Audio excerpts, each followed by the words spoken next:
లే. నీ బాధాముక్తికై తగిన ఉపాయం నేను నీకు చెబుతాను. నీవు కొంతకాలం ధైర్యాన్ని వహించాల్సి ఉంటుంది రోహిణి. నేను నా స్వామి పరమశివుని ఆజ్ఞకు లోబడి ఉన్నాను. కావాలనుకుంటే ఈ క్షణమే చంద్రుడికి పూర్వరూపం ప్రసాదించగలను. కానీ నేను గణేశుని కృత్యాలలో కల్పించుకోలేను. ఉత్తమమేమంటే మీరిరువురూ కలిసి ఓం గం గణపతయే నమః ఈ మంత్రాన్ని జపిస్తూ గణేశుణ్ణి ఆరాధించండి. అతను మీ పట్ల అవశ్యం ప్రసన్నుడై నీ స్వామి చంద్రుణ్ణి శాపముక్తుణ్ణి చేస్తాడు. మాతా, నా పతి శాప ప్రభావంచి అచేతనులైపోయారు. వారు గణేశుని ఆరాధన ఎలా చేయగలరు?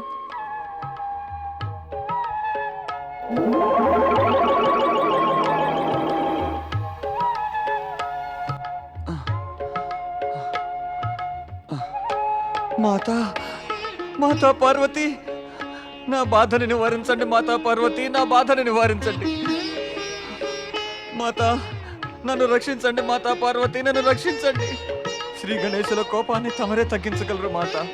ఈ శాపం నుంచి నన్ను విముక్తుని చేయండి మాతా, విముక్తుని చేయండి. నీ ఉద్ధరణకు చేయవలసింది నేను రోహిణికి ఇప్పుడే చెప్పాను.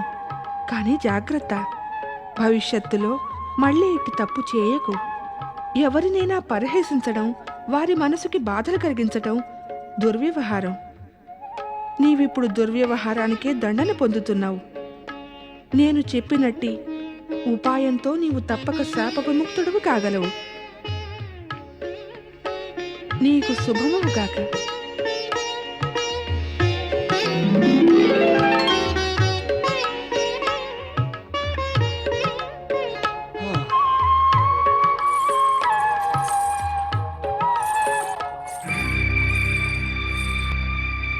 విపత్తులు వాటిల్లినప్పుడే తన వారికి అన్యులకి భేదం తెలుస్తుంది దేవేంద్ర. నేను శాపగ్రస్తున్నయ్యాను, అయినా తమరు నా గురించి కనీసం ఆలోచించలేదు. సహకరించడం అనేది కల్పనాతీతమైనది. నేను శాపగ్రస్తున్నై, పతనమై, వర్జితుడునై బాధలు పడుతూ ఉన్నాను. ఇక తమరు స్వర్గంలో అప్సరసల నృత్యంలో ఆనందం అనుభవిస్తూ కేళీ విలాసాల్లో ఓలలాడుతున్నారు. లేదు చంద్రదేవా, లేదు. అలా ఎప్పటికీ కాదు. మాకు గణేషుని శాపం గురించి తెలిసిన వెంటనే మేము దేవగురు బృహస్పతిని మీ శాప విముక్తికి మార్గం అడిగాము.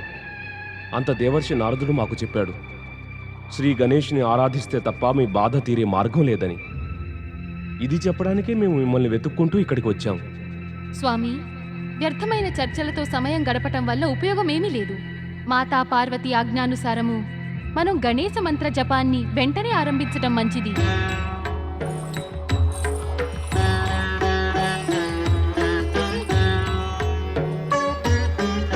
ఓం గం గణపదే నమః. ఓం గం గణపదే నమః.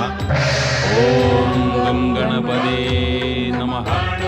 ఓం గం గణపదే నమః. ఓం గం గణపదే నమః. ఓం గం గణపదే నమః. ఓం గం గణపదే నమః. ఓం గం గణపదే నమః. ఓం గం గణపదే నమః. ఓం గం